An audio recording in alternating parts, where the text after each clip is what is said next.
Hey guys, it's Cheyenne and welcome back to my channel. So today I'm going to be talking to my friend Kathleen here. She's a hygienist.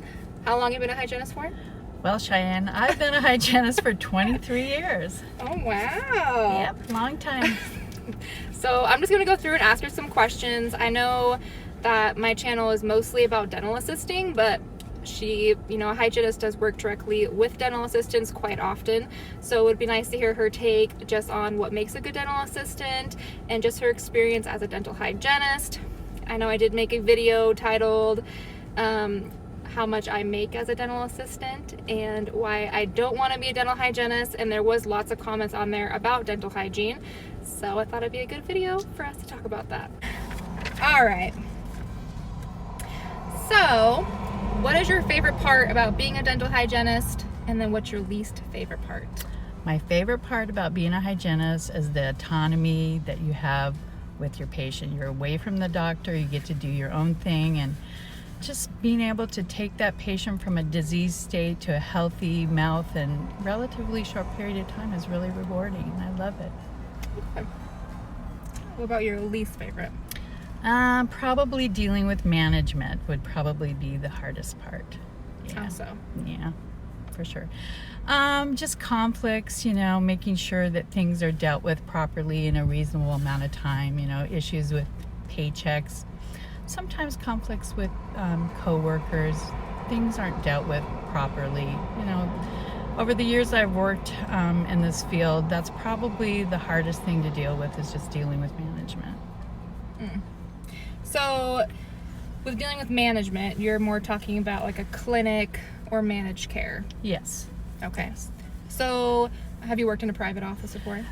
More of a group practice, and that was for a short period of time. So most of my career has been in managed care. So you prefer that over private office? Yeah, so that's what I know and that's what I like. I really do like working in managed care because I enjoy the benefits, and the benefits of managed care are health benefits, dental benefits, 401k, paid time off, and they also help with continuing education reimbursement, which is really nice. True. So what are some qualities that you think make a good dental assistant? I think a good dental assistant, number one, has a good positive attitude. They come to work on time. They're professional. They're there when you need them. In our situation, or my situation at work, being able to be on top of the schedule is really important, and really working the flow of the day is very important. So a good assistant is going to be able to do that and help you get through your day properly. So I'll be finishing up one patient, and my assistant's getting my next patient back, getting x-rays and seeing that patient, and the flow is really good like that.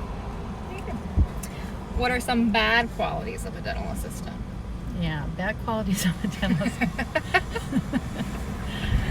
Combative assistant, somebody that's not listening to you, someone that doesn't come to work on time, bad attitude. Those are definitely bad qualities. I feel like the traffic might be too loud. All right. So as you said, you've been a hygienist for 23 years. Mm-hmm. So I know ergonomics is really important as a dental assistant and a dentist and dental hygienist. So what kind of tolls have it taken on your body? Well, for me personally, I'm going to have a hip replacement, but So it's hard. It's a little intense. I'm sure that it's, I have a genetic predisposition for that, but the daily toll on my body, I'm pretty sure that all the moving around with my hips as a hygienist has definitely accelerated that process. So yeah, it's a hard job. It can be very physically and mentally demanding, and you have to be really careful. I mean, after 23 years in this field, I think, what would I do differently? I wouldn't work as many hours. I would probably try to make my budget work on 30 hours a week, and I would definitely have a lot of good quality downtime and make sure I exercise more and stretch more, and be really careful with my body. I mean, I feel like I do stretch a lot, but I could definitely do that, have more massages. Massages are nice. Yeah. And talking about the toll on your body, So a lot of people think if they have good posture, or some people think that if a dental assistant or a dental hygienist, if they get like carpal tunnel or things like that, or back problems, it's because they have bad posture. Mm-hmm. But what they don't realize is that it's your job to make your patient comfortable. Yes. So you're more catering to your patient. So if your patient's unable to lean back properly, or things like that, that it's hard to be in a good position all the time. That's so true. And most people wear loops. I do not wear loops, and loops do force you to sit in a proper position, which is good for you. But like you just said, it's really important to be able to accommodate your patient too. We have elderly patients that with special needs, and you have to adjust your body to be able to treat them, and that isn't good for you, and it just is part of the job. It's really hard on you. So that's where you really have to definitely exercise, stretch, and I wish I would have done more of that, and I recommend that people do more of that. And work less hours. Yes, and work less hours. I think that if you can make 30 hours a week working your budget, go for it. Yeah, for sure. So we both live in Oregon. We both work in Oregon. So your wage, how would you, starting out as a hygienist 23 years ago, what did you make, and then what is your wage now, or close to? So I started out pretty low 20 years ago in the 20s, actually 20, and I'm in the 40s now, and that's about average, or a little higher than average, I think, and it's a good wage. Yeah. So yeah, it's not bad.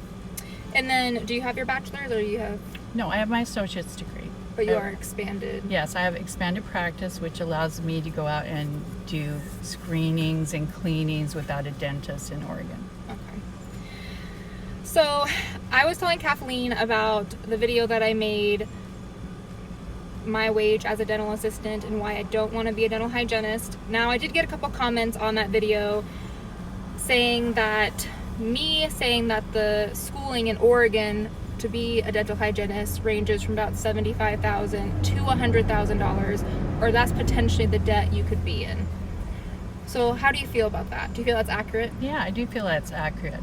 Definitely. When I went to school, my debt, and I went to school in Wyoming, and that was about $20,000. But Oregon's different. Especially if you go to private, you're definitely going to get close to $100,000. But average school, I would say, would be between $50,000 and $60,000.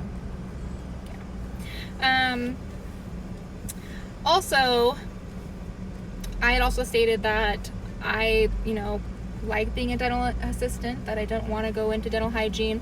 There definitely are some qualities of dental hygiene that interest me. Not having to work directly with a dentist all the time, because as we both know, dentists can be a little challenging. Yes. But as an assistant in Oregon, we're able to do so much more than maybe in other states. So I like being able to do more, and I don't want to say just cleanings, because cleanings are very important for oral hygiene and everything else, but just more stuff around the office that we're able to do.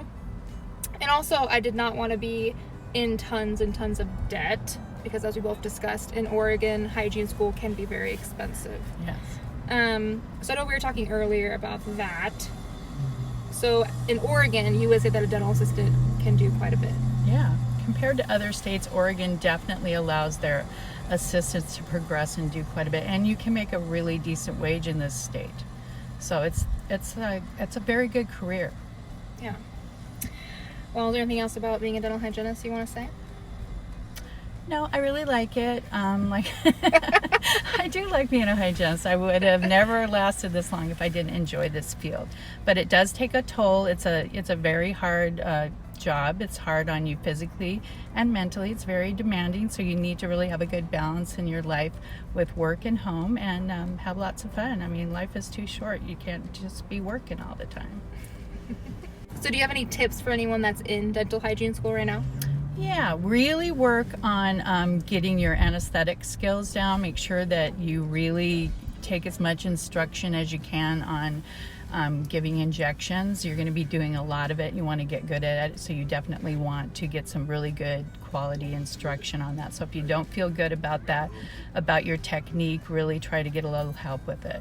And then as far as instrument sharpening is a big deal. I mean, nobody's really that great at it, so I would definitely have you get some help with that too. It's hard. All right, cool.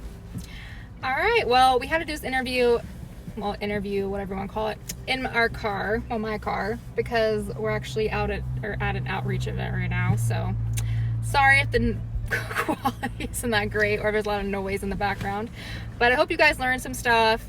If you guys have any other questions that you'd like me to ask Kathleen, let me know down below. But yeah, thanks for doing this, Kathleen. You bet, Cheyenne. All right, I'll see you guys in the next video. Bye. Bye.